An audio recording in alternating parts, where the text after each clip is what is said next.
আজকের আবহাওয়া খবর শুরু করছি। এই মুহূর্তের সবচেয়ে বড় খবর, আলিপুর আবহাওয়া দপ্তর থেকে জারি করেছে একটি বিশেষ বুলেটিন। এই বুলেটিনে বলেছে রাজ্যের প্রায় সব জেলাতেই 30 এবং 31 তারিখে প্রচণ্ড শৈত্যপ্রবাহ বইবে। উত্তরে হাওয়ার দাপট বাড়তে থাকবে, সঙ্গে রাজ্যে জাঁকিয়ে পড়বে শীত। শীতের সাথে সাথে আকাশ মেঘে ঢাকা থাকবে। এর সঙ্গে সূর্য দেখাও মিলতে পারে কোথাও, আবার কোথাও সূর্য না দেখাও মিলতে পারে।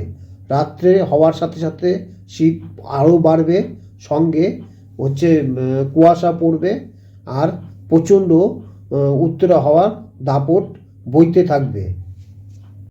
অবশেষে রাজ্যে হু হু করে বাড়তে শুরু করেছে শীত। 30 তারিখ থেকে শুরু হয়েছে শীতের তাণ্ডব।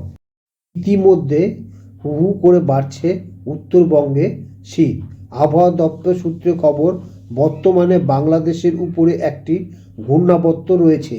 এই ঘূর্ণাবর্তের জেরেই তাপমাত্রা পারদ কখনো বাড়ছে কখনো কমছে। ওদিকে পূর্বালি হাওয়ার দাপটে প্রচুর পরিমাণে জলীয় বাষ্প ঢোকার কারণে দক্ষিণবঙ্গের কিছু জেলাতে তাপমাত্রা বেড়েছে। শহর কলকাতা তো স্বাভাবিকের উপরে তাপমাত্রা আছে। আবহাওয়া দপ্তর জানিয়েছে 1 জানুয়ারি রাত্রে তাপমাত্রা সামান্য কমতে পারে। আবহাওয়ার এই বিরাট পরিবর্তন লক্ষ্য করা যাচ্ছে। আবহাওয়া আবার জানুয়ারি মাসে প্রথম সপ্তাহে তাপমাত্রা আরও বাড়ার পূর্বাভাস রয়েছে।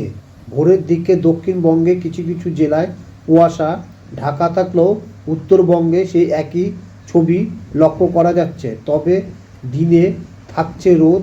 চলতি সপ্তাহে তাপমাত্রা বিশেষ পরিবর্তনের খুব একটা সম্ভাবনা নেই। আগামী বেশ কয়েকদিন আবহাওয়া এমনই থাকবে। আপাতত জানুয়ারি 4 তারিখ পর্যন্ত স্বাভাবিকের তুলনায় রাত্রের তাপমাত্রা অনেকটাই উপরে থাকবে।